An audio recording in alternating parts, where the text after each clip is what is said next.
شفت المقطع واحدة منزلته أو كاتبة في المقطع هذا اللي هو حاطة مقطع كذا فاضي وكاتبة عليه اللي يقولون إنهم يقدرون يطلبون ببلاش من موقع تيمو. هذول الناس كذا يعني ما أبغى أقول هذه الكلمة، المهم إنها مو مصدقة إنه إحنا نقدر نطلب ببلاش. طبعا يا بنات ما يحتاج إني أثبت لها هالكلام هذول الناس صدق أو مو صدق، اللي هو أنا أعتبر ناس منهم لأني جالسة أعلم الناس المحتاجة كيف إنها تطلب ببلاش.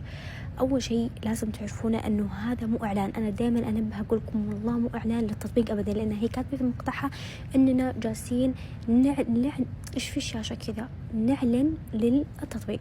المهم أبدا مو إعلان، والله مو إعلان. ما أدري إذا أنت تصدقين بالله أو ما تصدقين.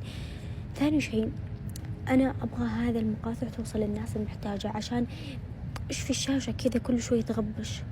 المهم نسيت إيش كنت أقول. المهم شوفوا يا بنات، أنا عندي الآن طلبات وريكم وأنتوا احكموا بنفسكم هل هذه الطلبات أنا دفعت شيء عن طريق البطاقة أو إني دفعت عن طريق الاستلام. بما أنكم أكيد إنه الأغلب طالب يعرف يطلب من المواقع ويعرف طرق الدفع، يا أما تمارا يا أما تابي يا أما عند الاستلام يا أما عن طريق البطاقة أو فيزا. أنا بوريكم هذه بعض الطلبات اللي أنا أطلبها وأنتوا شوفوا هل أنا دافعة شيء. شوفوا يا بنات، عندي هذه الطلبية 12 منتج. شوفوا 12 منتج ب0 ريال، وهنا 40 قطعة ب0 ريال. أنا بدخل على هذه اللي فيها 40 قطعة وشوفوا معي طريقة إيش هذه الشعرة. المهم وشوفوا معي طريقة الدفع. طبعا هذه الطلبية خلاص تم التوصيل، استلمتها والأغراض معي في البيت، وقد لها فترة من يوم استلمت هذه الطلبية. المهم ما أدري إذا ينفع إني أصور هذه الصفحة عن طريق عبر تيك توك. المهم شوفوا هنا طريقة الدفع اللي هو الشحن، مكتوب الرصيد الائتماني. شايفين؟ هل شايفين أنا في طريقة دفع كاتبة هنا؟ ماني كاتبة. هل في دفع عند الاستلام؟ مو مكتوب. هل في دفع عن طريق البطاقة؟ لا، مكتوب إيش؟ الرصيد الائتماني. الرصيد الائتماني كم؟ 883 ريال. طيب الإجمالي الطلب كم؟ 0 ريال آخر شيء. طيب خلوني أطلع وأشرح لكم إيش السالفة. طيب إيش السالفة؟ الآن أنتوا جالسين تشوفوا مكتوب رصيد ائتماني 882 ريال. يا بنات وقفوا. الرصيد الائتماني هذا تعبونه عن طريق فعالية موجودة في تطبيق تيمو. يعني مثلا تبغون تطلبون ب1000 ريال، ما تدفعون ريال لا عن طريق البطاقة ولا دفع استلام ولا أي شيء، تروحون هذه الفعالية اللي موجودة في تيمو اللي مسويها لفترة محدودة، تدخلون هذه الفعالية تطبقون الأشياء اللي فيها. في كل مرة تدخلونها تاخذون مبلغ يروح في رصيدكم الائتماني في تيمو، بعدين تروحون تطلبون فيه. فالآن أنا جمعت 800 ريال 82 ريال عن طريق الفعالية. هذه 800 ريال راحت وين؟ راحت في رصيد الائتماني. بعد ما راحت في الرصيد الائتماني حقي رحت طلبت فيها دايركت بس. شايفين؟ فهمتوا علي؟ وشايفين هذه هي بعض الأرباح. شايفين كيف مكتوب أرباح؟ أنا الآن دخلت الرصيد الائتماني اللي موجود في حسابي، وشايفين هنا ماخذة 120 140 100 وهنا 80 ريال، كلها مكتوبة أرباح. كلها ماخذتها من الفعالية اللي مسويها تيمو. بوريكم الآن كيف تدخلون الفعالية وأثبت لكم كيف تطلبون ببلاش. طبعا أنا رويتكم بعض الطلبات اللي طلبتها ببلاش مكتوب جنبها 0، ووريتكم إن طريقة الدفع عن طريق الرصيد الائتماني اللي هو تعتبر زي محفظتكم في تيمو. ما تقدرون تسحبون طبعا الرصيد منها، بس تطلبون فيه من تيمو إيش ما تبغون. يعني تبغون تطلبون ب1000، جمعوا 1000 في الرصيد الائتماني وروحوا اطلبوا فيه. ثالث شيء ما دفعت ولا ريال ولا حتى دخولي للفعالية بلاش. يعني الدخول الفعالية ببلاش وتحملوا تيمو ببلاش، كل شيء ببلاش. طيب الآن بوريكم الفعالية وأنتوا احكموا بنفسكم. تبغون تدخلون تجربون ادخلوا جربوها، ما تبغون بكيفكم. تبغون تروحون تدفعون فلوسكم ادفعوها، ما تبغون تمشون عن طريق تيمو مبروك عليكم مقدما. ولا تنسوا اللايك والكومنت وخلوني أوريكم. طبعا عشان تدخلون الفعالية بالطريقة الصح لازم يكون محدثين تيمو 2. لازم يكون حساب جديد. ضروري تنشئون حساب جديد في تيمو قبل ما تدخلون الفعالية. يعني لو كنتم عندكم حساب قديم حتى لو ما طلبتوا فيه ولا مرة لا يعتبر قديم، لازم تنشئونه في نفس الوقت اللي بتدخلون فيه الفعالية. بوريكم كيف تنشئون حساب. طبعا بعد ما تحملون تيمو ايش تسوون؟ شوفوا على طول تفتح معكم هذه الصفحة، تضغطون على المتابعة من خلال بريد الإلكتروني اللي هو الخيار الثاني.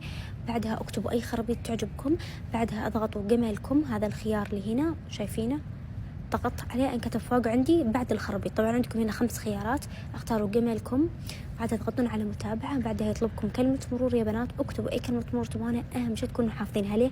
عشان لو خرجتوا بالحساب الغلط او اي شيء بالغلط تقدرون ترجعون تدخلون لحسابكم اللي فيه طلباتكم اللي ببلاش وتشيكون على تتبعها مرة ثانية. المهم اني ما ادري ايش سالفة النت، خلصنا يلا نبي نكمل المقطع طول. بعد ما تكتبون كلمة المرور تضغطون على تسجيل. انا لاني حافظة الخطوات إيش فيه إيش الظاهر إن النت مرة ضعيف. المهم بعد ما تكتبون كلمة سر ونص تضغطون على تسجيل وعلى طول بدخلكم على صفحة تيمو الرئيسية. هذه شايفين واضح إن النت مرة ضعيف لأن حتى الصور ما جالسة تفتح. هذه هي صفحة تيمو الرئيسية، تروحون على بحث تيمو. شوفوا طبعا ايش سوينا، حملنا تيمو، انشأنا حساب جديد في تيمو، دخلنا على بحث تيمو، نكتب في بحث تيمو الكود اللي موجود عندي في البايو. تلاقوني كاتبه كود تيمو كاتبه بين قوسين، تاخذونه من البايو تكتبونه هنا اللي هو كود الفعاليه. طبعا انتبهوا انكم تاخذون اي كود من اي مصادر موثوقه لانه على طول بيطلعكم لحسابكم في تيمو. فركزوا الكود موجود في البايو قدامكم، ما يحتاج تدخلون روابط ولا تدفعون لاي احد عشان تاخذون الكود اللي يدخلكم على الفعاليه اللي تخليكم تطلبون ببلاش. الان انا باخذه من البايو واكتبه في البايو. أنا كتبت الكود في البحث وعلى طول يا بنات تضغطون على علامة البحث، طبعا تكتبونه وتبحثون عادي طبيعي كأنكم جالسين تكتبون كود في ستان تبحثون. تفتح معكم هذه الصفحة، تضغطون على قبول وبدء وتبدأ معكم الفعالية اللي هي عبارة عن اللعبة مثل ألعاب الأطفال. طبعا هي تسلي بنفس الوقت، وغير كذا تحتاجون أنكم تفهمونها في الأشواط الأولى عشان تكملون الأشواط الأصعب لأنها هي عبارة عن أشواط، كل شوط تاخذون مبلغ. طبعا الأشواط القليلة اللي هي تاخذون 120 ما في أقل من 120 وعندكم أشواط تاخذون فيها 400 وفي أشواط تاخذون 500. هي المهم شوفوا هذا الشوط الأول كم ب4. أنا ما بطول عليكم أشرح لكم اللعبة لأن هي نفسها تشرح لكم كيف تلعبونها. يعني أحس إنه أشرح لكم لعبة شيء مرة بديهي إنكم تدخلون دائما الأشواط الأولى زي ما هو الآن جالس يعلمني. الأشواط الأولى معروفة تكون تعليم لكم كيف تلعبون. المهم يا بنات لما تملون هذه العملات الخط اللي فوق شايفين أول ما يمتلي تاخذون 320 ريال هذا الشوط الأول. المهم لأول ما يمتلي الخط، طبعا كيف تملون الخط يا بنات، ممكن يعطيكم رابط أو كود أو رقم أو شيء خاص فيكم تاخذونه هذا ويعطيكم عدد. مثلا باقي لكم مثل هنا، شوفوا مثل هنا قبل مكتوب لي مثلا يكتب لي آخر شيء باقي لي 5 عملات.